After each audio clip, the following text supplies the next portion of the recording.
ಬಸ್ಸಿನ ಎದುರುಗಡೆಯಿಂದ ನುಗ್ಗಿತ್ತು. ನುಗ್ಗಿ ಯಾವುದು ಇದು ನಾಲಿ ಇದು ಉಂಟಲ್ಲ, ಇಲ್ಲಿಂದ ಕುತ್ತಿಗೆ ಭಾಗಕ್ಕೆ ಹೋಗಿ ನುಗ್ಗಿದದ್ದು ಮರ. ಬಾಲನೆ ಒಂದಿನ ಕೈ ಕಾರು ಪೂರ ನೇಲೊಂದಿತ್ತು. ಅವು ಪೂರ ನಾಲಿ ಕೈ ಪೂರ ನೇಲೊಂದಿತ್ತು.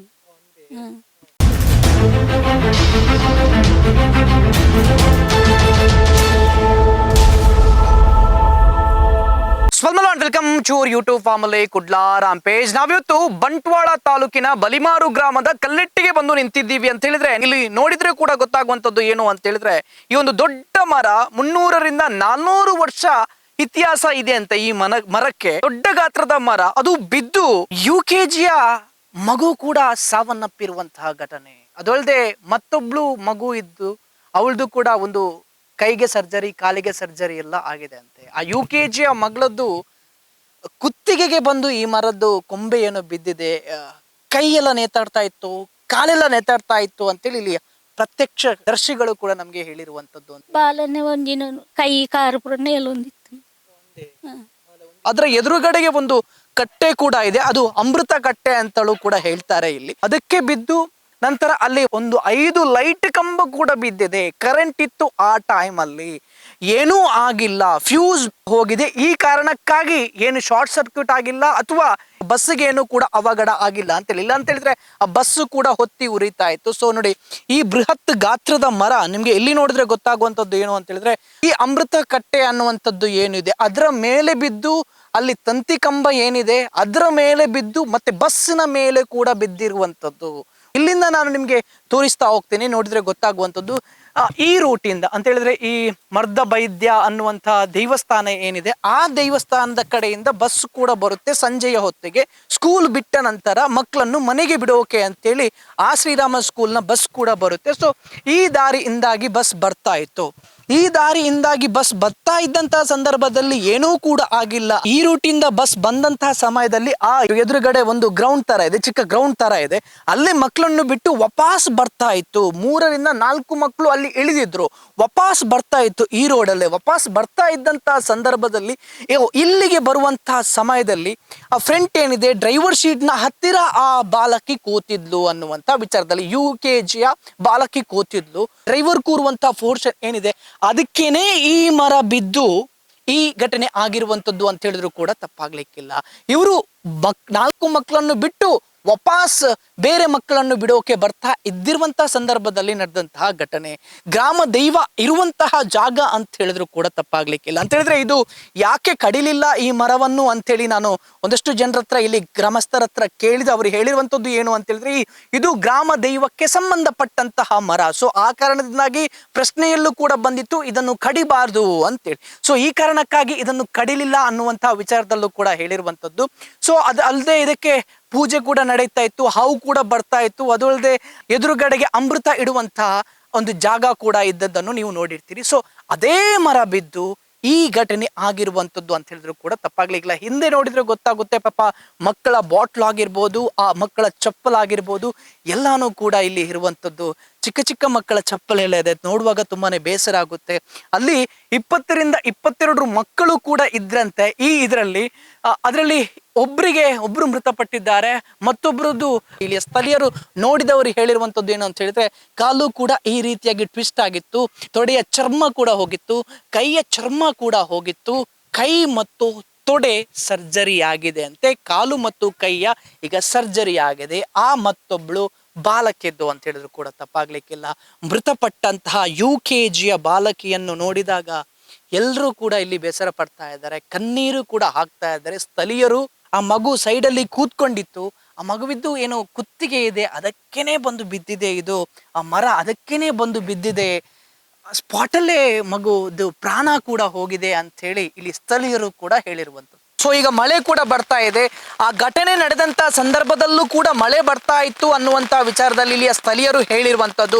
ಆದ್ರೆ ಯಾವುದೇ ರೀತಿಯಾಗಿ ದೊಡ್ಡ ಮಟ್ಟದಲ್ಲಿ ಗಾಳಿ ಬರಲಿಲ್ಲ, ಅದೇ ಆಶ್ಚರ್ಯ. ಇಲ್ಲಿ ಒಂದು ದೇವಸ್ಥಾನ ಇದೆ, ಇದು ಗ್ರಾಮ ದೈವದ ದೇವಸ್ಥಾನ. ಇದ್ರ ಎದುರುಗಡೆ ಒಂದು ಸಣ್ಣ ಗ್ರೌಂಡ್ ಇದೆ. ಈ ಗ್ರೌಂಡ್ ಅಲ್ಲಿ ಶ್ರೀರಾಮ ಸ್ಕೂಲ್ನ ಬಸ್ ಏನಿದೆ ಟರ್ನ್ ಆಗಿ ವಾಪಸ್ ಹೋಗ್ತಾ ಇದ್ದಿರುವಂಥದ್ದು. ಅಂತ ಹೇಳಿದ್ರೆ 4 ಜನ ಮಕ್ಕಳು ಇಲ್ಲಿ ಕೆಳಗಡೆ ಇಳಿದು ಹೋಗ್ತಾ ಇದ್ರು. ಸೊ ಇಲ್ಲಿ ಟರ್ನ್ ಆಗಿ 4 ಜನ ಮಕ್ಕಳನ್ನು ಬಿಟ್ಟು ವಾಪಸ್ ಹೋಗ್ತಾ ಇದ್ದಂತ ಸಂದರ್ಭದಲ್ಲಿ ನಡೆದಿರುವ ಘಟನೆ ಅಂತ ಹೇಳಿದ್ರು ಕೂಡ ತಪ್ಪಾಗ್ಲಿಕ್ಕಿಲ್ಲ. ಅದು ಅಲ್ಲದೆ ನಾವಿಲ್ಲಿ ಒಬ್ಳು ಯುವತಿಯನ್ನು ನಾವು ಮೆಚ್ಚಲೇಬೇಕು. ಯಾವ ರೀತಿ ಅಂತ ಹೇಳಿದ್ರೆ ಒಬ್ಬ ಸಣ್ಣ ಬಾಲಕ ಕೂಡ ಇದ್ದಂತೆ. ಆ ಬಾಲಕ ಇಲ್ಲಿದ್ದ ಇಲ್ಲಿ ಮೇಲೆ ನಿಮ್ಗೆ ಆ ಒಂದು ಲೈಟ್ ಕಂಬ ಕೂಡ ಇದೆ. ಬಾಲಕ ಇಲ್ಲಿ ನಿಂತ್ಕೊಂಡಿದ್ದ. ಅದು ಏನೋ ಇವರಿಗೆ ದೊಡ್ಡದಾಗಿ ಸೌಂಡ್ ಕೇಳಿತ್ತು, ಏನು ಎತ್ತ ಅಂತ ಹೇಳಿ ಗೊತ್ತಿಲ್ಲ. ಬಾಲಕ ಇಲ್ಲಿ ನಿಂತುಕೊಂಡಿರುವಂತ ಸಂದರ್ಭದಲ್ಲಿ ಈ ಲೈಟ್ ಕಂಬ ಏನಿದೆ 5ರಿಂದ 6 ಲೈಟ್ ಕಂಬ ಏನಿದೆ ಇಲ್ಲಿ ಅದು ಅಲ್ಲಾಡ್ತಾ ಇತ್ತು. ಮತ್ತೆ ಅದರ ತಂತಿ ಕೂಡ ಅಲ್ಲಾಡ್ತಾ ಇತ್ತಂತೆ. ಅದನ್ನು ನೋಡಿದ ಬಾಲಕಿ ತಂತಿ ಕಂಬದ ಅಡಿಯಲ್ಲಿದ್ದಂತಹ ಬಾಲಕನನ್ನು ಕೂಡ ಎಳೆಯುತ್ತಾಳೆ. ಸೊ ಎಳೆದ ಕಾರಣಕ್ಕಾಗಿ ಅವನು ಬದುಕುಳಿದ ಅಂತೇಳಿ. ಇಲ್ಲ ಅಂತ ಹೇಳಿದ್ರೆ ಅದು ಲೈಟ್ ಕಂಬ ಏನಿದೆ ಅದು ಅವನ ಮೇಲೆಗೆನೆ ಬೀಳ್ತಾ ಇತ್ತು ಅಂತೇಳಿ ಕೂಡ ಹೇಳಿರುವಂತದ್ದು. ಸೊ ನಮ್ ಜೊತೆಗೆ ಶ್ರೇಯಾ ಅನ್ನುವಂಥವಳು ಕೂಡ ಇದ್ದಾಳೆ. ಅಂತ ಹೇಳಿದ್ರೆ 9ನೇ ತರಗತಿಯ ಯುವತಿ. ಸೊ ಇವರು ಆ ಬಸ್ಸಲ್ಲೇ ಇದ್ರು. ಇವರನ್ನು ಇಳಿಸಿ ವಾಪಸ್ ಹೋಗ್ತಾ ಇರುವಂತ ಸಂದರ್ಭದಲ್ಲಿ ಈ ಘಟನೆ ಆಗಿದೆ ಅಂತ ಹೇಳಿದ್ರು ಕೂಡ ತಪ್ಪಾಗ್ಲಿಕ್ಕಿಲ್ಲ. ಅದ್ರಲ್ಲೂ ಕೂಡ ಈ ಶ್ರೇಯಾ ಒಬ್ಬನನ್ನು ಕಾಪಾಡಿದ್ದಾಳೆ. ಅಂತ ಹೇಳಿದ್ರೆ ಈ ಲೈಟ್ ಕಂಬ ಏನಿತ್ತು ಅದು ಬೀಳುವಂತ ಸ್ಥಿತಿಯಲ್ಲಿ ಇತ್ತು. ಸೊ ಆ ಸಂದರ್ಭದಲ್ಲಿ ಒಬ್ಬ ಸಣ್ಣ ಯುವಕ ಅದರ ಅಡಿಯಲ್ಲಿ ಇದ್ದ. ಅವನನ್ನು ಎಳೆದು ಈ ಕಡೆ ಬಾ ಅಂತೇಳಿ ಕರ್ಕೊಂಡು ಬಂದು ಅವರನ್ನು ಕಾಪಾಡಿದ್ದಾರೆ ಅಂತ ಹೇಳಿದ್ರು ಕೂಡ ತಪ್ಪಾಗ್ಲಿಕ್ಕಿಲ್ಲ. ಇಲ್ಲ ಅಂತ ಹೇಳಿದ್ರೆ ಆ ಯುವಕನ ತಲೆಗೂ ಕೂಡ ಆ ಲೈಟ್ ಕಂಬ ಬೀಳ್ತಾ ಇತ್ತು ಅಂತೇಳಿ. ಏನಾಗಿತ್ತು ಘಟನೆ ಅಂತ ಹೇಳಿದ್ರೆ ನಿಮ್ಮನ್ನು ಇಳಿಸಿ ವಾಪಸ್ ಹೋಗ್ತಾ ಇರುವಂತ ಸಂದರ್ಭದಲ್ಲಿ ಆಗಿರುವಂತದ್ದು ನೀನ್ ನೋಡಿದ ಕ್ಷಣ ಯಾವ ರೀತಿಯಾಗಿತ್ತು? ನಮ್ಮ ಬಸ್ಸಲ್ಲಿ ನಮ್ಮನ್ನು ಇಳಿಸಿ ಅದು ಹೋಗ್ತಾ ಇತ್ತು ಅಲ್ಲಿ. ಆಗ ಇವ ಓಡಿಕೊಂಡು ಬಂದ. ಆಗ ಕರೆಂಟ್ ಕಂಬ ಬಿತ್ತು. ನಾನು ಬಾ ಅಂತ ಹೇಳಿದ್ದೆ. ಈಚೆ ಬಾ, ಅದು ಎಂತನ ಕರೆಂಟ್ ಕಂಬ ಅಡ್ಕಟ್ಟಿತ್ತು, ಅದಕ್ಕೆ ಬಾ ಅಂತ ಹೇಳಿದ್ದೆ. ಅಲ್ಲಿ ಕೇಳಲೇ ಇಲ್ಲ, ಮತ್ತೆ ಬಿತ್ತು. ಆಗ ನಾನು ಹೇಳ್ದೆ, ಅದು ಸ್ವಲ್ಪ ಆಚೆ ಬಿತ್ತು ಸ್ವಲ್ಪ ಹಣ. ನಾನು ಹೇಳ್ದೆ, ಆಮೇಲೆ ಬಂದ್ವಿ. ಕರೆಂಟ್ ಕಂಬ ಎಲ್ಲ ಬಿತ್ತಲ್ಲ, ಆಚೆ ಹಾಕಿ ಹೋಗುದಂತ ಮೇಲೆ ಹತ್ತಿಕೊಂಡು ನೋಡುವಾಗ ಮಕ್ಕಳೆಲ್ಲ ಕೂಗ್ತಿದ್ರು ಬಸ್ಸಲ್ಲಿ. ಜೋರು ಕೂಗ್ತಿದ್ರು. ಬಸ್ಸಿಗೆ ಇದು ಇತ್ತು, ಗ್ಲಾಸಿಗೆಲ್ಲ ಹೊಡಿತಾ ಇದ್ರು ಕೈಯನ್ನು. ನೋಡುವಾಗ 3 ಅವರನ್ನೆಲ್ಲ ಕರ್ಕೊಂಡು ಬಂದು ಇಲ್ಲಿ ಕೂರಿಸಿದೆ. 3 ಮಕ್ಕಳಿಗೆ ಗಾಯ ಆಗಿದೆ ಅಂತ ಹೇಳಿದ್ರು. ಕರ್ಕೊಂಡು ಹೋದದೆಲ್ಲ ನೋಡಲಿಲ್ಲ. ಈ ಮರ ಲೈಟ್ ಕಂಬಕ್ಕೆ ಬಿದ್ದಿದೆ. ಲೈಟ್ ಕಂಬದ ಮೇಲೆ ಬಿದ್ದ ಕಾರಣಕ್ಕಾಗಿ ಈ ಲೈಟ್ ಕಂಬ ಹುಡಿಯಾಗಿ ಅದು ಕೂಡ ಕೆಳಗಡೆ ಬಿದ್ದಿದೆ. ಒಂದು ವೇಳೆ ಅದು ಟ್ರಿಪ್ ಆಗ್ತಾ ಇಲ್ಲ ಅಂತ ಹೇಳಿದ್ರೆ ಖಂಡಿತವಾಗ್ಲೂ ಹೊತ್ತಿ ಉರಿತಾ ಇತ್ತು. ಇದೇ ಬಸ್ ಕೂಡ ಹೊತ್ತಿ ಉರಿತಾ ಇತ್ತು. ಅದರ ಒಳಗಡೆ ಇದ್ದಂತ 22 ಮಕ್ಕಳಿಗೂ ಕೂಡ ಒಂದಷ್ಟು ತೊಂದರೆ ಆಗ್ತಾ ಇತ್ತು. ಮತ್ತೆ ಇಲ್ಲಿ ಸ್ಥಳೀಯರಿಗೂ ಕೂಡ ಒಂದಷ್ಟು ತೊಂದರೆ ಆಗ್ತಾ ಇತ್ತು. 22 ಮಕ್ಕಳು ಕೂಡ ಪ್ರಾಣವನ್ನು ಕಳ್ಕೊಳ್ತಾ ಇದ್ರು. ಈ ದೇವಸ್ಥಾನ ಏನಿದೆ ಈ ದೇವಸ್ಥಾನದ ಮೇಲೆ ಕೂಡ ಬಿದ್ದಿದೆ. ಒಂದಷ್ಟು ಹಂಚುಗಳು ಕೂಡ ಕಂಪ್ಲೀಟ್ ಆಗಿ ಹುಡಿಯಾಗಿದೆ. ಒಂದು ವೇಳೆ ಜಸ್ಟ್ 1 ಮಿನಿಟ್, ಒಂದೇ ಒಂದು ನಿಮಿಷ ಪಾಸ್ ಆಗ್ತಾ ಇದ್ರೆ ಖಂಡಿತವಾಗ್ಲೂ ಆ ಮಗು ಉಳಿತಾ ಇತ್ತು. ಅಲ್ಲಿ ಏನೂ ಕೂಡ ಆಗ್ತಾ ಇರಲಿಲ್ಲ. ಪ್ರಕೃತಿ ಅಥವಾ ಈ ಮರ ಆಗಿರ್ಬೋದು, ಗುಡ್ಡ ಆಗಿರ್ಬೋದು, ಯಾರನ್ನಾದ್ರೂ ಸಾಯಿಸುತ್ತೆ ಅಂತ ಹೇಳಿದ್ರೆ ತೀರ ಕಡಿಮೆ. ಅದು ಯಾವ ರೀತಿ ಆದ್ರೂ ಬಚಾವ್ ಮಾಡೇ ಮಾಡುತ್ತೆ. ಬಟ್ ಇಲ್ಲಿ ಯಾಕೆ ಆ UKG ಮಗುವನ್ನು ಕೊಂದಿದೆ ಅಂತ ಹೇಳಿದ್ರು ಕೂಡ ಗೊತ್ತಿಲ್ಲ. ಪ್ರಶ್ನಾರ್ಥಕ ಚಿಹ್ನೆ ಆಗಿದೆ. ಯಾಕಂತ ಹೇಳಿದ್ರೆ ಅದು ಕಲ್ಲದೆ ಆ ಒಂದು ಗ್ರಾಮ ದೈವದ ಸಂಬಂಧಪಟ್ಟಂತಹ ಮರ. ಅದು ಬಾಲಕಿ ಏನಿದೆಲ್ಲ ಅವಳ ಮನೆಗಿರುವಂಥದ್ದು 4ರಿಂದ 6 ಕಿಲೋಮೀಟರ್ ಇದೆ ಅಂತ ಇಲ್ಲಿಂದ ಅವಳ ಮನೆಗೆ ಹೋಗ್ಲಿಕ್ಕೆ. ಸೊ ಅದೇ ಬಸ್ಸಲ್ಲಿ ಈ ಮನೆಯವರನ್ನು ಬಿಟ್ಟು, ಕಲ್ಲೆಟ್ಟಿಯ ಮನೆಯವರನ್ನು ಬಿಟ್ಟು ನಂತರ ಪೆರ್ನೆಗೆ ಕೂಡ ಹೋಗ್ಬೇಕಿತ್ತು. 4ರಿಂದ 5 ಕಿಲೋಮೀಟರ್. ಇಲ್ಲಿ ಬಂದು ಆ ಯುವತಿ ಸಾವನ್ನಪ್ತಾಳೆ, ಆ ಒಂದು ಬಾಲಕಿಯ ಸಾವನ್ನಪ್ತಾಳೆ ಅಂತ ಹೇಳಿದ್ರೆ ಅದು ಕೂಡ ಮರ ಬಿದ್ದು. ಈಗ ಕಂಪ್ಲೀಟ್ ಆಗಿ 5 ಕಂಬಗಳನ್ನು ಕೂಡ ಚೇಂಜ್ ಮಾಡಿದ್ದಾರೆ, ಬೇರೆ ಹಾಕಿದ್ದಾರೆ. ಬಟ್ ಆ ಮಗಳ, ಆ ಕಂದಮ್ಮನ ಆ ಎತ್ತ ತಾಯಿ ಆಗಿರ್ಬೋದು, ತಂದೆ ಆಗಿರ್ಬೋದು, ಅವರ ಒಂದು ಕನಸು ಈ ರೀತಿಯಾಗಿ UKG ಕಳೀತಾ ಇದ್ದಂತಹ ಮಗಳು ದೊಡ್ಡದಾಗಿ ಏನಾದ್ರೂ ಸಾಧನೆ ಮಾಡ್ತಾಳೆ ಅಂತೇಳಿ ತಿಳ್ಕೊಂಡಿದ್ರು ಮನೆಯವರು. ಬಟ್ ಅದೆಲ್ಲನೂ ಕೂಡ ನುಚ್ಚು ನೂರಾಗಿದೆ ಅಂತ ಹೇಳಿದ್ರೆ ಖಂಡಿತವಾಗ್ಲೂ ಅವರ ಫ್ಯಾಮಿಲಿಗೂ ಕೂಡ ಬೇಸರ ಆಗೇ ಆಗುತ್ತೆ. ಅವಳ ತಾಯಿ ಈಗ ಗರ್ಭಿಣಿ ಅಂತೆ ಅಂತ ಹೇಳಿದ್ರೆ 3-4 ತಿಂಗಳು ಏನೋ ಅಂತೇಳಿ ಕೇಳ್ಪಟ್ಟೆ. ಇಲ್ಲಿ ಗರ್ಭಿಣಿ ಅಂತೆ ಅವರು ಕೂಡ. ಸೊ ಒಬ್ಳು ಮಗಳು ಇದ್ದಿರುವಂಥದ್ದು ಈಗ ಗರ್ಭಿಣಿಯಾಗಿದ್ದಾರೆ ಅಂತ ಟೈಮಲ್ಲೇ ಸುಖದಿಂದ, ಖುಷಿಯಿಂದ, ಸಂತೋಷದಿಂದ ಇದ್ರು. ಮಗಳಲ್ಲಿ ಏನಾದ್ರೂ ಚೇಷ್ಟೆ ಮಾಡೋದು, ಮತ್ತೊಂದು ಮಾಡೋದು ಎಲ್ಲಾನು ಕೂಡ ಸಂತೋಷ ನೋಡ್ತಾ ಇದ್ರು. ಈ ಟೈಮಲ್ಲೇ ಕಿತ್ಕೊಂಡ್ ಬಿಟ್ಟಿಯಲ್ಲ ಆ ಮಗಳನ್ನು ಅಂತೇಳಿ ನಾನು ಈ ಗ್ರಾಮ ದೈವದಲ್ಲೂ ಕೂಡ ಹೇಳುವಂಥದ್ದು. ಯಾಕೆ ಕಿತ್ಕೊಂಡೆ, ಏನ್ ತಪ್ಪು ಮಾಡಿತ್ತು ಆ ಮಗು ಅಂತೇಳಿ. ಇದನ್ನು ಪ್ರಾಕೃತಿಕ ವಿಕೋಪ ಅಂತೇಳಿ ಹೇಳೋಕೆ ಸಾಧ್ಯನೇ ಇಲ್ಲ. ಯಾಕಂತ ಹೇಳಿದ್ರೆ ಇದು ಗ್ರಾಮ ದೈವದ ಮರ ಆಗಿರೋ ಕಾರಣಕ್ಕಾಗಿ ಅದನ್ನು ಕಡಿಲಿಲ್ಲ. ಸೊ ಗ್ರಾಮಸ್ಥರು ಕೂಡ ಕಡಿಬಾರ್ದು ಅಂತೇಳಿ ಕೂಡ ಹೇಳಿರುವಂಥದ್ದು. ಮತ್ತೊಂದು ಕಡೆ ಮರವನ್ನು ಕಡಿದ್ರೆ ಮರವನ್ನು ಕಡಿತೀರಾ ಅನ್ನುವಂತ ವಿಚಾರದಲ್ಲೂ ಕೂಡ ಹೇಳ್ತಾರೆ. ಬಟ್ ಈ ರೀತಿಯಾಗಿ ಅಪಾಯದಿಂದ ಇರುವಂತ ಒಂದಷ್ಟು ಮರಗಳನ್ನು ಖಂಡಿತವಾಗ್ಲೂ ಕಡಿಲೇಬೇಕು. ಇದು ಇಂಜಿನಿಯರ್ಗಳಾಗಿರ್ಬೋದು, PDOಗಳಾಗಿರ್ಬೋದು, ಪಂಚಾಯತ್ ಆಗಿರ್ಬೋದು, ಕಾರ್ಪೊರೇಷನ್ಗಳಾಗಿರ್ಬೋದು, ಏನಾದ್ರೂ ಎಚ್ಚೆತ್ತುಕೊಳ್ಬೇಕು. ಎಲ್ಲೆಲ್ಲ ಮರಗಳು ಬೀಳುವಂತ ಪರಿಸ್ಥಿತಿಯಲ್ಲಿದೆ ಅಂತೇಳಿ. ಒಂದಷ್ಟು ಜನ ದುಡ್ಡು ಮಾಡೋಕೆ ಮರಗಳನ್ನು ಕಡಿತಾರೆ. ಎಲ್ಲೆಲ್ಲೋ ದಷ್ಟವಾಗಿರುವಂತಹ ದೊಡ್ಡ ಗಾತ್ರದಲ್ಲಿರುವಂತಹ ಮರಗಳನ್ನು ಇದು ಬೀಳುವಂತ ಪರಿಸ್ಥಿತಿ ಇದೆ. ಈ ಗ್ರಾಮಸ್ಥರಿಗೆ ಹಾನಿ ಆಗುತ್ತೆ ಅನ್ನುವಂತ ವಿಚಾರದಲ್ಲಿ ಅದನ್ನ ಏನ್ ಮಾಡ್ತಾರೆ ಅಂತ ಹೇಳಿದ್ರೆ ಕಡಿತಾರೆ, ಅದರಲ್ಲಿ ದುಡ್ಡು ಮಾಡ್ತಾರೆ ಕೆಲವರು. ಸೊ ಹಾಗೂ ಕೂಡ ಆಗುತ್ತೆ. ಅಪಾಯದಲ್ಲಿ ಇಲ್ಲದಂತಹ ಮರಗಳನ್ನು ಜಾಸ್ತಿಯಾಗಿ ಕಡಿತಾರೆ, ಮತ್ತೆ ಅಪಾಯದಲ್ಲಿ ಇರುವಂತಹ ಮರಗಳನ್ನು ಕೂಡ ಕಡಿಯೋಕೆ ಹೋಗೋದಿಲ್ಲ. ಮಳೆಗಾಲ ಬರ್ತಾ ಇದೆ, ಎಲ್ರಿಗೂ ಕೂಡ ಗೊತ್ತೇ ಇದೆ. ಲೈಟ್ ಕಂಬಕ್ಕೆ ಟಚ್ ಆಗುವಂತಹ ಎಷ್ಟೋ ಮರಗಳಾಗಿರ್ಬೋದು, ಗೆಲ್ಲುಗಳು ಆಗಿರ್ಬೋದು ಇರುತ್ತೆ. ಅದನ್ನು ಏನಾದ್ರೂ ಕಟ್ ಮಾಡ್ತೀರಾ ನೀವು? ಇಲ್ಲ, ಅದನ್ನೆಲ್ಲ ಮಾಡಬೇಕು, ಎಚ್ಚೆತ್ತುಕೊಳ್ಬೇಕು. ಇಲ್ಲ ಅಂತ ಹೇಳಿದ್ರೆ ನೇರವಾಗಿ ಅಧಿಕಾರಿಗಳ ಮೇಲೆ, ಇಂಜಿನಿಯರ್ಗಳ ಮೇಲೆ, PDOಗಳ ಮೇಲೆ 105, 106 ನ ಅಡಿಯಲ್ಲಿ ಕೇಸನ್ನು ನೇರವಾಗಿ ದಾಖಲು ಮಾಡಬೇಕು. ಆಗ ಇವರುಗಳು ಎಚ್ಚೆತ್ತುಕೊಳ್ತಾರೆ ಅಂತೇಳಿ. ಮಂಜುಳಾ ಅಂತ ಹೇಳಿ ಕೂಡ ಇದ್ದಾರೆ. ಅವರು ಒಂದು ಪ್ರತ್ಯಕ್ಷ ಸಾಕ್ಷಿ ಅಂತ ಹೇಳಿದ್ರು ಕೂಡ ತಪ್ಪಾಗ್ಲಿಕ್ಕಿಲ್ಲ. ಈ ಘಟನೆ ಆದಂತಹ ಸಮಯದಲ್ಲಿ ಕೂಡ ಅವರು ನೋಡಿದ್ದಾರೆ. ಅವ್ರ ಹತ್ರ ನಾನು ಮಾತಾಡಿಸ್ತಾ ಹೋಗ್ತೇನೆ. ಮೇಡಮ್, ಏನಾಗಿತ್ತು? ಅದು ಎಷ್ಟು ವರ್ಷ ಇತಿಹಾಸದ ಆ ಮರ, ಅದು ಯಾಕೆ ಇನ್ನೂ ಕೂಡ ಕಡಿಲಿಲ್ಲ ಅಂತ? ಅದು ಮರ ಅಂದರೆ 300 ವರ್ಷಗಳ ಇತಿಹಾಸ ಇರ್ಬೋದು ಆ ಮರಕ್ಕೆ. ನಮ್ಮ ಮನೆಗೊಂದು ಅಲ್ಲಿಯ ಮನೆ, ಅದು ಶಬ್ದ ಒಂದು ಬಂತು, ಅಷ್ಟು ದೊಡ್ಡ ಶಬ್ದ ಆಗುವಾಗ ಏನು ಅಂತ ಇಲ್ಲಿ ಓಡ್ಕೊಂಡು ಬಂದದ್ದು. ನನ್ನ ಅಣ್ಣಂದಿರು ಕೂಡ ಬಂದರು. ಅದೇ ಬುದ್ಧಿಸಣ್ಣಿಗೆ ಅವರೆನಿಸಿದ್ದು ಅದು ಇಲ್ಲಿ ತೋಡುಂಟು ಕೆಳಗಡೆ, ಅದಕ್ಕೇನೋ ಬಿತ್ತ ಅಂತ ಗಾಡಿ, ಆ ರೀತಿ ಅನಿಸಿತು. ಎಲ್ಲ ಕಂಬಗಳು ಅಳ್ತಾ ಇತ್ತು. ಆಗ ಒಂದು ಮಗು ಲಿಖಿತ ಅಂತ ಇಲ್ಲಿ ತನಕ ಓಡಿ ಬರುವಾಗ ಇವಳು ಏನು ಮಾಡಿದ್ಲು, ಓಡಿ ಬಂದು ಅವನು ಕೇಳಲಿಲ್ಲ. ಇಲ್ಲುವಾಗ ಅವನನ್ನು ಇಲ್ಲಿ ಬಂದು ಕೈಯಿಂದ ಈಗ ಎಳೆದು ಆಗ ಈ ಕಂಬ ಕೂಡ 3 ತುಂಡಾಗಿ ಬಿತ್ತು. ಜಸ್ಟ್ ಮಿಸ್ ಅಷ್ಟೇ. ಇಲ್ಲಾದ್ರೆ ಆ ಮಗುವಿನ ಇದುವೇ ನೋಡ್ಲಿಕ್ಕೆ ನಿರ್ತಿರ್ಲಿಲ್ಲ.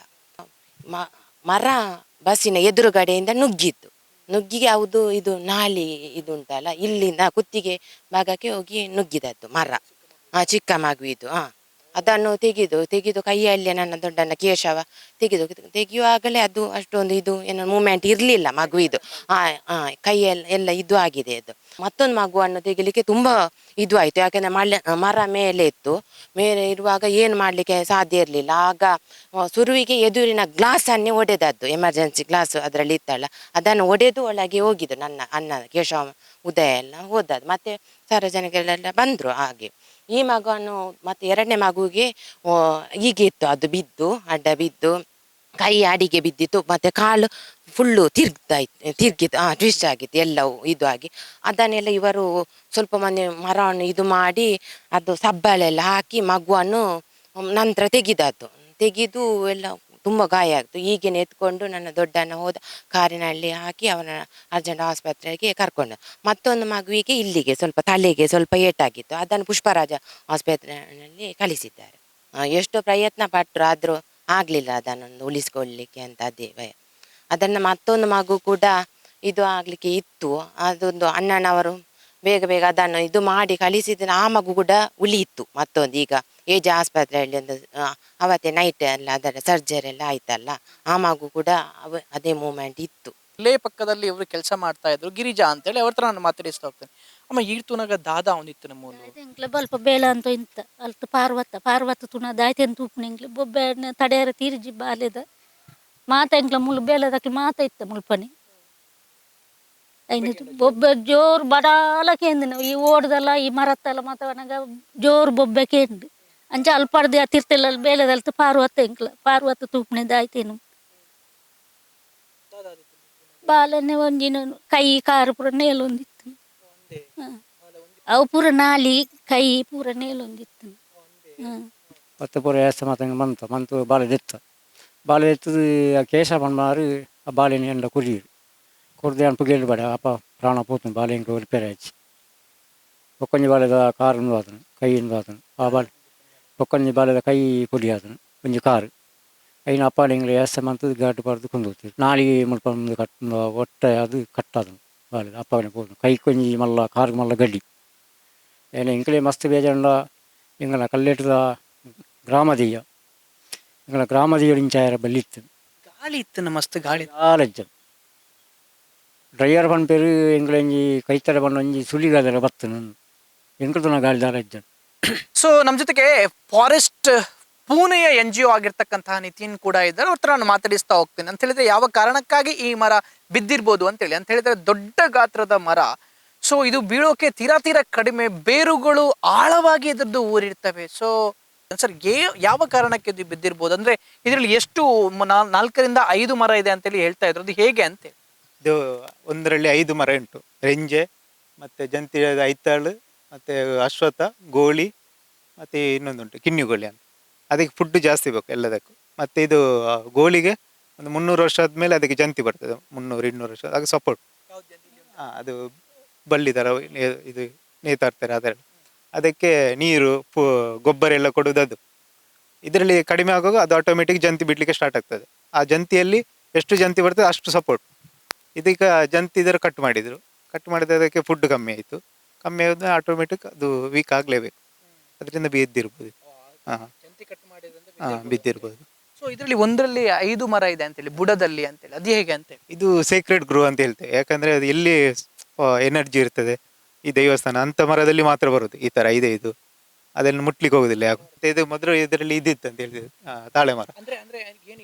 ಸೇಕ್ರೆಡ್ ಗ್ರೋ ಅಂದ್ರೆ ಈ ಬಣ, ನಾಗಬಣ, ದೈವದ ಬಣ, ಆ ತರಲ್ಲಿ ಜಾಗದಲ್ಲಿ ಮಾತ್ರ ಇರುತ್ತೆ 5 ಗಿಡಗಳು. ಬೇರೆ ಎಲ್ಲ ಸಿಂಗಲ್ ಇರ್ತದೆ, ಅದು ಕಟ್ ಮಾಡ್ತಿದೆ. ಇದನ್ನು ಮುಟ್ಲಿಕ್ಕೆ ಬರೋದಿಲ್ಲ, ಹಾಗೆ 5 ಮರ ಇರ್ತದೆ. ಅದಕ್ಕೆ ಒಂದು ಇದಿದೆವಾ, ಎನರ್ಜಿ ಇರ್ತದೆ, ಪವರ್ ಇರ್ತದೆ. ಮಣ್ಣಿಗೆ ಪವರ್ ಅಥವಾ ಮಣ್ಣಿಗೆ ಬರುತ್ತೆ, ಆ ಮರಕ್ಕೂ ಕೂಡ ಪವರ್ ಇರ್ತದೆ. ಹಾಗಾಗಿ ಒಂದರಲ್ಲಿ 5 ಆಗುತ್ತೆ. 5 ಆಗ್ತದೆ. ಅಲ್ಲಿ ಏನಾದ್ರೂ ಒಂದು ವಿಶೇಷ ಇರ್ತದೆ ಅದರಲ್ಲಿ. ಅಂದ್ರೆ ಇದು ದೊಡ್ಡ 300 ರಿಂದ 400 ವರ್ಷದ ಇತಿಹಾಸ ಇರುವಂತಹ ಮರ ಅಂತೇಳಿ ಹೇಳ್ತಾ ಇದ್ದಾರೆ. ಸೊ ಅಂದ್ರೆ ಬೇರು ಕೂಡ ಆಳವಾಗಿರುತ್ತೆ ಇದ್ರದ್ದು. ಬೇರು ಸಪೋರ್ಟ್ ಅಲ್ಲಿ ಇರೋದಿಲ್ಲ ಅಂತ ಇಲ್ಲ, ಒಂದು 300-400 ವರ್ಷ ಆದ್ಮೇಲೆ ಬೇರು ಸ್ವಲ್ಪ ಕೆಳಗಡೆದೆಲ್ಲ ವೀಕ್ ಆಗ್ತದೆ. ಮತ್ತೆ ಜಂತಿ ಬರ್ತದೆ, ಜಂತಿ ಸಪೋರ್ಟ್. ಯಾವಾಗ ಫುಡ್ ಕಮ್ಮಿ ಆಗ್ತದೆ ಆವಾಗ ಜಂತಿಯಿಂದ ಎಲ್ಲ ತಗೊಳ್ತದೆ, ನೀರು, ಅದಕ್ಕೆ ಬೇಕಾದ ಗೊಬ್ಬರ, ಎನರ್ಜಿ ಎಲ್ಲ ಅದರಿಂದ ಹೋಗ್ತದೆ. ಅಲ್ಲ, ಇದಕ್ಕೆ ಇಲ್ಲಿ ಏನು ಹಾಕುದಿಲ್ಲ, ಬರೀ ಪ್ರಕೃತಿಯನ್ನು ತಗೊಳ್ಳೋದು ಎಲ್ಲ ನಿಮಗೆ. ಮಣ್ಣಿಂದ ತಗೊಳ್ಳೋದು ಎಲ್ಲ. ಈಗ ಲೈಟ್ನಿಂಗ್ ಬಂದ್ರೆ ನೈಟ್ರೋಜನ್ ಸಿಗ್ತದೆ, ಆ ಥರ ಇನ್ನೊಂದು ಬೇರೆ ಎನರ್ಜಿ ಸಿಗುತ್ತೆ. ಆದ್ರೆ ಎಲ್ಲ ಮರಕ್ಕೂ ಜಂತಿ ಬರುದಿಲ್ಲ. ಇಲ್ಲ, ಅದು ಎಷ್ಟು ದೊಡ್ಡದು ಆಗ್ತದೆ ಮರ ಅದಕ್ಕೆ ಮಾತ್ರ ಜಂತಿ. ಅದು ಫೈಕಸ್ ವೆರೈಟಿ ಅಂತ, ಜಂತಿ ಮರ ಮರಗಳು, ಅದಕ್ಕೆ ಮಾತ್ರ ಜಂತಿ ಬರುತ್ತೆ. ಆ ಜಂತಿ ಇಲ್ಲದ ಮರದ್ದು ಬುಡ ಗಟ್ಟಿ ಇರುತ್ತಾ, ಬೇರು ಗಟ್ಟಿ? ತಾಯಿ ಬೇರು ತುಂಬಾ ಕೆಳಗಡೆ ಹೋಗಿರುತ್ತೆ, ಇದು ಮೇಲ್ಗಡೆ ಇರ್ತದೆ. ಜಂತಿ ಮೇಲ್ಗಡೆನೆ ಇರುತ್ತೆ, ಜಾಸ್ತಿ ಕೆಳಗಡೆ ಹೋಗುದಿಲ್ಲ. ಒಂದು ವೇಳೆ ಜಂತಿ ಕಡಿಲಿಲ್ಲ ಅಂತ ಹೇಳಿದ್ರೆ ಇಲ್ಲಿ ರೋಡಿಗೂ ಕೂಡ, ರೋಡಿಗೆ ಎಲ್ಲ ಅಂದ್ರೆ ಎಲ್ಲ ಏರಿಯಾ ಕವರ್ ಆಗ್ತದೆ. ಈ ತರ ಒಂದು ಉಂಟು ಬೆಂಗಳೂರಲ್ಲಿ, ದೊಡ್ಡಳದ ಮರ, ಅದೆಷ್ಟು 5 ಎಕರೆನ ಕವರ್ ಮಾಡಿದೆ. ವರ್ಷ ಜಂತಿ ಬರ್ತದೆ, ಮುಂದೆ ಹೋಗ್ತಾ ಇರ್ತದೆ. ಕಟ್ ಮಾಡ್ಲೇಬೇಕು. ಅದಕ್ಕೆ ಕಟ್ ಮಾಡ್ತಾರೆ ಜನಗಳು. ಅದಕ್ಕೇನು ಬೇರೆ ಆಪ್ಷನ್? ಬ್ರಾಂಚಸ್ ಕಟ್ ಮಾಡಬೇಕು. ಬ್ರಾಂಚಸ್ ಕಟ್ ಮಾಡಿದ್ರೆ ಇಲ್ಲುಗಳನ್ನ ಕಟ್ ಮಾಡಬೇಕು. ಆಗ ಅದ್ರದ್ದು ಬಿಡ್ತು ಕಮ್ಮಿ ಇರ್ತದೆ. ಜಂತಿ ಇದ್ರೆ ಏನಾಗುದಿಲ್ಲ. ಬಟ್ ಜಂತಿಯನ್ನು ಯಾವುದೇ ಕಾರಣ ಕಡಿಬಾರ್ದು. ಎಷ್ಟು ಒಂದು 50% ಆದ್ರೆ ಇಡ್ಬೇಕು ಜಂತಿಯನ್ನು. ಜಾಸ್ತಿ ಕಟ್ ಮಾಡಿದ್ರೆ ಪ್ರಾಬ್ಲಮ್ ಆಗ್ತದೆ. ಇಲ್ಲಿ ಹಾಗಾದ್ರೆ ಜಂತಿ ಕಟ್ಟಿ ಮಾಡಿ ಇದು ತೊಂದರೆ ಆಗಿರ್ಬೋದು. ಜಂತಿ ಕಟ್ಟಿ ಮತ್ತೆ ಇದರಲ್ಲಿ ಮರ ಜಾಸ್ತಿ 5 ಮರ ಇತ್ತು. ಇವರು ವರ್ಷ ಒಂದು ಬ್ರಾಂಚ್ ಕಟ್ ಮಾಡಿದ್ರೆ ನೋಡ್ಬೋದು ಏನು, ಗೆಲ್ಲು ಕಟ್ ಮಾಡಿ. ಆದ್ರೆ ದೈವ ಅದೆಲ್ಲ ಹಾಗೆ ಮುಟ್ಲಿಕ್ಕೆ ಹೋಗುದಿಲ್ಲ. ಇಲ್ಲಿ ಇವರು ಹೇಳೋ ಪ್ರಕಾರ ಏನು ಗಾಳಿ ಕೂಡ ಬರ್ಲಿಲ್ಲ ಅಂತ ಹೇಳಿ. ಅದು ಬೇರು ವೀಕ್ ಆಗಿದೆ ಅಲ್ಲ, ಬೇರು ವೀಕ್ ಆಗಿದೆ, ಮತ್ತೆ ಮಣ್ಣು ಲೂಸ್ ಆಗಿದೆ. ಇದು ಲೋಡ್ ಆಯ್ತು ಬಾಕಿ ಮರಗಳೆಲ್ಲ. ಅದಕ್ಕೆ ಬೇರೆ ಅಂದ್ರೆ ಈಗ ಔಟ್ಸೈಡ್ ಮರ ಉಂಟು, ಈ ಗುಲ್ಮೋರ್ ಅಂತ ಹೇಳಿದೆ, ಮೇಪ್ಲವರ್. ಅದೇ ನಾವು ಬೇರೆ ದೇಶದ ಅದರ ಬೇರೆ ಉಂಟಲ್ಲ, ಜಾಸ್ತಿ ಕೆಳಗೆ ಹೋಗುದಿಲ್ಲ, ಮೇಲೆ ಇರೋದು. ಅದನ್ನು 30-40 ವರ್ಷ ಆದ್ಮೇಲೆ ಬೀಳ್ತದೆ. ನಮ್ದು ದೇಸಿ ಅಂತ ಇರ್ತದೆ, ಈಗ ಮಾವಿನ ಮರ, ಹಲಸಿನ ಮರ, ಅದು ಕಡಿಬೇಕು. ಯಾವ್ದು ಮೇಪ್ಲವರ್, ಅದು 30 ವರ್ಷ ಆದ್ಮೇಲೆ ಇದಾಗ್ತದೆ. ನಮ್ದು ಮರ ಯಾವಾಗ್ಲೂ ಬೀಳುದಿಲ್ಲ, ನಮ್ಮ ಇಂಡಿಯಾ ದೇಸಿ, ಇಂಡಿಯಾದ. ಅದು ತುಂಬ ಫಸ್ಟಿಗೆ ಹೋಗುದು ನೆಲಕ್ಕೆ, ಎಷ್ಟು ಡೀಪ್ ತನಕ ಬೇರು ಹೋಗಿ ಅಷ್ಟು ಹೋಗ್ತದೆ. ಆದ್ಮೇಲೆ ಬ್ರಾಂಚ್ ಬರೋದು. ಅದು ಆ ಥರ ಅಲ್ಲ, ಫಸ್ಟಿಗೆ ಗ್ರೋ ಆಗೋದು ಮತ್ತೆ ಬೇರು, ಹಾಗೆ ಅದು ಬೀಳ್ತದೆ. ಸೊ ಇದಿಷ್ಟು ಫಾರೆಸ್ಟ್ ಪೂನೆಯ NGO ಆಗಿರ್ತಕ್ಕಂತಹ ನಿತಿನ್ ರವರು ಮಾತಾಡಿರುವಂತಹ ಮಾತು. ಅಂದ್ರೆ ನಾವು ಬರೀ ಮರ ಪ್ರಕೃತಿ ಅಂತೇಳಿ ಯಾಕೆ ಹೇಳ್ತೀವಿ ಅಂತೇಳಿದ್ರೆ, ಇದಕ್ಕೆ ಪ್ರಕೃತಿಯಲ್ಲೂ ಕೂಡ ಒಂದು ಎನರ್ಜಿ ಇದೆ, ಮರದಲ್ಲೂ ಕೂಡ ಒಂದು ಎನರ್ಜಿ ಇದೆ ಅನ್ನೋದಕ್ಕೆ ಬೆಸ್ಟ್ ಎಕ್ಸಾಂಪಲ್ ನಮಗೆ ಈಗ ನಿತಿನ್ ರವರು ಕೂಡ ಹೇಳಿರುವಂಥದ್ದು. ಅಂತ ಹೇಳಿದ್ರೆ ಈ ರೀತಿಯಾಗಿ ಬಳ್ಳಿ ಏನು ಬಂದಿರುತ್ತೆ ಮರದಲ್ಲಿ, ಅಥವಾ ಈ ರೀತಿಯಾಗಿ ಒಂದೇ ಬುಡದಲ್ಲಿ 5 ಮರಗಳು ಏನು ಬೆಳೆಯುತ್ತೆ, ಅಲ್ಲಿ ಒಂದು ಸ್ಪೆಷಲ್ ಎನರ್ಜಿ ಇದೆ ಅಂತೇಳಿ. ಎಲ್ಲೆಲ್ಲೂ ನಾವು ಹುಡುಕೊಂಡು ಹೋಗುವಂಥದ್ದಲ್ಲ, ಪ್ರಶ್ನೆಯನ್ನು ಹಾಕಿಕೊಂಡು ನೋಡುವಂಥದ್ದಲ್ಲ, ಎಲ್ಲಿ ಸ್ಪೆಷಲ್ ಎನರ್ಜಿ ಇದೆ ಅಂತೇಳಿ. ಅಲ್ಲಿ ಒಂದು ಸ್ಪೆಷಲ್ ಎನರ್ಜಿ ಇರುತ್ತೆ ಅಂತೇಳಿ. ಸೊ ಇಲ್ಲೂ ಕೂಡ ಅದು ಇತ್ತು. ಇಲ್ಲಿ ಅದರ ಬಳ್ಳಿಯನ್ನು ಕೂಡ ಕಡ್ದಿದ್ರು, ಅದು ಕಡಿಯೋ ಹಾಗೆ ಇಲ್ಲ. ಯಾಕೆಂತ ಹೇಳಿದ್ರೆ ಅದಕ್ಕೆ ಸಪೋರ್ಟ್ ಇರುವಂತದ್ದೇ ಆ ಬಳ್ಳಿ. ಸೊ ಆ ಕಾರಣದಿಂದಾಗಿ ಬಿದ್ದಿರಬಹುದು ಅನ್ನುವಂತಹ ವಿಚಾರದಲ್ಲಿ ಈಗೇನ್ ಮಾಡ್ತಾ ಇದ್ದೀವಿ ಅಂತ ಹೇಳಿದ್ರೆ, ನಾವು ಪ್ರಶ್ನೆಯನ್ನು ನೋಡಿ ಅಲ್ಲೊಂದು ಸ್ಪೆಷಲ್ ಎನರ್ಜಿ ಬರಬೇಕು, ಅಲ್ಲೊಂದು ನಾಗಬನ ಮಾಡಬೇಕು, ಅಲ್ಲೊಂದು ದೇವಸ್ಥಾನವನ್ನು ಸ್ಥಾಪನೆ ಮಾಡಬೇಕು ಅಂತೇಳಿ ಇಂಥ ಸ್ಪೆಷಲ್ ಎನರ್ಜಿಯ ಮರಗಳನ್ನು, ಇದ್ದಂತಹ ಬಳ್ಳಿಯ ಮರಗಳನ್ನು, ಪ್ರಕೃತಿಗಳನ್ನು ಕಡಿದು ನಾವು ಒಂದು ದೊಡ್ಡ ಮಟ್ಟದಲ್ಲಿ ದೇವಸ್ಥಾನ ಮಾಡಿ ಅಥವಾ ನಾಗಬನ ಮಾಡಿ ಪಾರ್ಕಿಗೆ ಅಂತೇಳಿ ಜಾಗವನ್ನು ಕಂಪ್ಲೀಟ್ ಆಗಿ ಏನ್ ಮಾಡ್ತಾ ಇದ್ದೇವೆ ಅಂತ ಹೇಳಿದ್ರೆ, ನಾವು ಮರಗಳನ್ನು ಕಡೆದು ಎಲ್ಲಾನು ಕೂಡ ನಾಶ ಮಾಡ್ತಾ ಇದೆ. ಹೇಳಿದಾಗ ನನಗೆ ಅದ್ರ ಸ್ಟಡಿ ಮಾಡ್ಲಿಕ್ಕೆ ಎಷ್ಟಿದೆ ಅಂತೇಳಿ, ಈ ಪ್ರಕೃತಿಯಲ್ಲೂ ಕೂಡ ಸ್ಟಡಿ ಮಾಡೋಕೆ ಎಷ್ಟಿದೆ. ಆ ಮರಗಳು ಕೂಡ ಮಾತಾಡುತ್ತೇವೆ. ಇಂಡಿಯನ್ ಬ್ರೀಡ್ ನ ಮರಗಳು ಎಷ್ಟು ಆಳವಾಗಿ ಹೋಗುತ್ತೆ, ಅದು ಹುಡುಕಿಕೊಂಡು ಹೋಗುತ್ತೆ, ಆಳವಾಗಿ ಹೋಗುತ್ತೆ, ತನ್ನ ಬೇರನ್ನು ಗಟ್ಟಿ ಮಾಡುತ್ತೆ ಇಂಡಿಯನ್ ಬ್ರೀಡ್ ನ ಮರಗಳು. ಹಾಗಾಗಿ ಏನೂ ಕೂಡ ಆಗೋದಿಲ್ಲ. ಫಾರಿನ್ ಬ್ರೀಡ್ ನ ಮರಗಳು ಹಾಗೆಲ್ಲ, ಮೇಲಿಂದಲೇ ಬೇರಿರುತ್ತೆ, ತುಂಬಾ ಸಾಫ್ಟ್ ಆಗಿರುತ್ತೆ, ಬೇಗ ಬೀಳುತ್ತೆ, 30 ವರ್ಷದಲ್ಲಿ ಅದನ್ನು ಕಡಿಬೇಕು ಅಂತೇಳಿ. ಪ್ರಕೃತಿ ಇಲ್ಲ ಅಂತ ಹೇಳಿದ್ರೆ ಎಷ್ಟೊಂದು ಇದೆ. ಮಳೆ ಬರೋಕ್ ಸಾಧ್ಯನೇ ಇಲ್ಲ, ನೀರು ಹಿಂಗೋಕೆ ಸಾಧ್ಯನೇ ಇಲ್ಲ, ಗಾಳಿ ಬರೋಕೆ ಸಾಧ್ಯನೇ ಇಲ್ಲ, ಮನುಷ್ಯನೇ ಇಲ್ಲ ರೀ. ಒಂದು ಕಾಡು ಇರುತ್ತೆ, 5 ಮರ ಒಂದೇ ಬುಡದಲ್ಲಿ ಇರುತ್ತೆ, ಅದನ್ನೆಲ್ಲ ಕಟ್ ಮಾಡಿ ಅಲ್ಲಿ ಏನೋ ದೇವಸ್ಥಾನವನ್ನು ಕಟ್ಟುವಂಥದ್ದು, ಆ ಸ್ಪೆಷಲ್ ಎನರ್ಜಿಯನ್ನೇ ನಾಶ ಮಾಡಿದಾಗೆ ಆಯ್ತಲ್ವ ನಾವು. ಸೊ ಹಾಗಾಗಿ ಮರಗಳನ್ನು ಬೆಳೆಸಿ, ಮರಗಳನ್ನು ಉಳಿಸಿ, ಇಂಥ ಸ್ಪೆಷಲ್ ಎನರ್ಜಿ ಇರುವಂತಹ ಮರಗಳನ್ನು ಅತಿಯಾಗಿ ಉಳಿಸಬೇಕು. ಮತ್ತೆ ಒಂದು ಪಾಠ ಅಂತ ಹೇಳಿದ್ರು ಕೂಡ ತಪ್ಪಾಗ್ಲಿಕ್ಕಿಲ್ಲ, ಈ ರೀತಿಯಾಗಿ ಇರುವಂತಹ ಮರಗಳದ್ದು ಬಳ್ಳಿಯನ್ನು ಯಾವುದೇ ಕಾರಣಕ್ಕೂ ಕಡಿಯೋಕೆ ಹೋಗ್ಬೇಡಿ ಅಂತೆ. ಸೊ ಕಲ್ಲಟ್ಟಿಯಿಂದ ಸ್ವಲ್ಪ ಮುಂದ್ಗಡೆ ಬರ್ಬೇಕಾದ್ರೆ ನೀವು ನೋಡಿದ್ರೆ ಗೊತ್ತಾಗುವಂಥದ್ದು, ಅಲ್ಲಿ ಲಾದ್ರು ಕೋಡಿ ಅನ್ನುವಂಥದ್ದು ಕೂಡ ಇದೆ. ಬಿಂದು DJ ಸೌಂಡ್ ಲೈಟ್ಸಿಂಗ್ ಹೋಗುವಂಥ ದಾರಿಯಲ್ಲಿ ನೋಡಿ, ಅದು ನೋಡಿ ಆ ಲೈಟ್ ಕಂಬ ಏನಿದೆ ಅದು ವಾಲಿದೆ ಈ ರೀತಿಯಾಗಿ. ಇಲ್ಲಿ ಅವರು ಅವರು ಏನು ಸತ್ತಿದ್ದಾರಾ ಅಂತೇಳಿ ನಾನು ಕೇಳುವಂಥದ್ದು. ಇವರಿಗೆ ಬಂದಿದ್ದನ್ನೆಲ್ಲ ನೋಡ್ಲಿಕ್ಕೆ ಆಗುದಿಲ್ವ? ಯಾರಾದ್ರೂ ಬಿದ್ದು ಪ್ರಾಣ ಕಳ್ಕೊಂಡು ಏನಾದ್ರೂ ಘಟನೆ ನಡೆದ್ರೆ ನಂತರದಲ್ಲಿ ಬಂದು ಎಚ್ಚೆತ್ಕೊಳ್ತಾರೆ. ಅಲ್ಲಿಗ 5 ಕಂಬವನ್ನು ಕೂಡ ಚೇಂಜ್ ಮಾಡಿರುವಂಥದ್ದು ನಾವು ನೋಡಿದ್ದೀವಿ. ಇಲ್ಲಿ ಇವರಿಗೆ ಚೇಂಜ್ ಮಾಡೋಕೆ ಆಗುದಿಲ್ವಾ ಅಂತೇಳಿ ನೋಡಿ. ಎಷ್ಟು ಅಂತ ಹೇಳಿದ್ರೆ ಅಲ್ಲಿ ಅದರ ಇದು ಸಪೋರ್ಟಿಂಗ್ ವೈರ್ ಏನಿದೆ ಅದು ಕೂಡ, ಅಲ್ಲಿ ಸಪೋರ್ಟಿಂಗ್ ವೈರ್ ಕೂಡ ಅದು ಕೂಡ ಇಲ್ಲ. ಅದರಲ್ಲಿ ಕೆಲವೊಂದು ಸಪೋರ್ಟಿಂಗ್ ವೈರ್ ಇಲ್ಲ, ಕೆಲವೊಂದು ಕಡೆ ಸಪೋರ್ಟಿಂಗ್ ವೈರ್ ಕಂಪ್ಲೀಟ್ ಆಗಿ ಲೂಸ್ ಆಗಿದೆ. ಅಲ್ಲಿ ನೋಡಿ ಎಷ್ಟು ವಾಲಿದೆ ಅಂತೇಳಿ. ಆ 3 ಕಂಬಗಳು ಒಂದು ವೇಳೆ ಬಿದ್ದರೆ ಕಂಪ್ಲೀಟ್ ಆಗಿ ಅವರ ಮನೆಗೆ ಬೀಳುತ್ತೆ. ಏನಾದ್ರೂ ಹಾನಿಯಾಗಿ ಮನೆ ಹೊತ್ತಿ ಉರಿದು ಅಲ್ಲಿ ಪ್ರಾಣಾಪಾಯ ಆದ್ರೆ ನಂತರ ಅವರು ಎಚ್ಚೆತ್ತುಕೊಳ್ತಾರೆ ಇವುಗಳು ಬಂದು. ಇದನ್ನೆಲ್ಲ ನೋಡ್ಬೇಕಲ್ವಾ? ಯಾತಕ್ಕೋಸ್ಕರ ಅವರಿಗೆ JE ಅವರಿಗೆ PDOಗಳಿಗೆಲ್ಲ ಸಂಬಳ ಕೊಡುವಂಥದ್ದು. ಹಾಗಾದ್ರೆ ಅವರ ಮೇಲೆನೆ 106, 105 ಅಡಿಯಲ್ಲಿ BNSS ಅಡಿಯಲ್ಲಿ FIR ಕೂಡ ದಾಖಲು ಮಾಡಬೇಕು. ಇವರಿಗೆ ಶಿಕ್ಷೆ ಆಗ್ಬೇಕು. ಇಂಥ PD ಆಗಿರ್ಬೋದು, ಅಧಿಕಾರಿಗಳಾಗಿರ್ಬೋದು, ಕಾರ್ಪೊರೇಷನ್ ಕಮಿಷನರ್ ಆಗಿರ್ಬೋದು, ಇವರ ತಹಸೀಲ್ದಾರ್ ಆಗಿರ್ಬೋದು, ಇವರುಗಳ ಮೇಲೆ ಏನಾದ್ರೂ FIR ಆಗಿ ದಾಖಲಾಗಿ ಇವರಿಗೆ ಶಿಕ್ಷೆ ಆದ್ರೆ ನಂತರ ಎಚ್ಚೆತ್ತುಕೊಳ್ತಾರೆ, ಬರ್ತಾರೆ ಸ್ಪಾಟ್ಗೆ, ಎಲ್ಲಾನು ಕೂಡ ಸರಿ ಮಾಡ್ತಾರೆ. ಇಲ್ಲ ಅಂತ ಹೇಳಿದ್ರೆ ಇವರು ಎಚ್ಚೆತ್ತುಕೊಳ್ಳೋದೇ ಇಲ್ಲ. ಪ್ರಾಕೃತಿಕ ವಿಕೋಪ, ಮಳೆ ಬಂತು ಬಿತ್ತು ಅಂತೇಳಿ ಹೇಳ್ತಾರೆ. ಇವರಿಗೆ ಅದಕ್ಕೆ ತಡೆಗಡುವಂಥದ್ದು ಏನಾದ್ರು ಮಾಡ್ತಾರೆ ಇವರು? ಯಾಕೆ ಇರುವಂಥದ್ದು ಅಧಿಕಾರಿಗಳು ಇವರಿಗೆ ಸಂಬಳ ಕೊಡುವಂಥದ್ದು ಯಾಕೆ ಲಕ್ಷ ಲಕ್ಷ? ಬನ್ನಿ ಇಲ್ಲಿ ಯಾರು ಇದ್ದಾರೆ ಕಲ್ಲಟ್ಟಿಯ JE PDO ಎಲ್ಲ, ದಯವಿಟ್ಟು ಇದನ್ನೊಂದು ನೋಡಿ ಸರಿ ಮಾಡಿ. ಅನಾಹುತ ಆದ್ರೆ ಖಂಡಿತವಾಗ್ಲೂ ನೀವೇ ಜವಾಬ್ದಾರ. ನೋಡಿ, ಸದ್ಯಕ್ಕೆ ಸಿಕ್ಕಿರುವಂತಹ ಮಾಹಿತಿಯ ಪ್ರಕಾರ ಈಗ ಶ್ರೀರಾಮ ವಿದ್ಯಾ ಕೇಂದ್ರದ ಆಡಳಿತ ಮಂಡಳಿಯ ವಿರುದ್ಧವೂ ಕೂಡ FIR ದಾಖಲಾಗಿದೆ. ಅಂತ ಹೇಳಿದ್ರೆ ಆ ಬಸ್ ಏನಿತ್ತು ಅದಕ್ಕೆ ಫಿಟ್ನೆಸ್ ಸರ್ಟಿಫಿಕೇಟ್ ಕೂಡ ಇರಲಿಲ್ಲ, ಅದು ಅಲ್ಲದೆ ಅದಕ್ಕೆ ಇನ್ಶೂರೆನ್ಸ್ ಕೂಡ ಇರಲಿಲ್ಲ ಅನ್ನುವಂತಹ ಮಾಹಿತಿ ಕೂಡ ಸಿಕ್ಕಿರುವಂತದ್ದು. ಬೇಸರ ಆಗುತ್ತೆ ರೀ. ಹಾಗಾದ್ರೆ ಯಾವ ಧೈರ್ಯದಲ್ಲಿ ಮಕ್ಕಳನ್ನು ಆ ಬಸ್ಸಲ್ಲಿ ಕೊಂಡೋಗ್ತಾ ಇದ್ರು? ಏನನ್ನು ಸೂಚಿಸುತ್ತೆ ಇದು?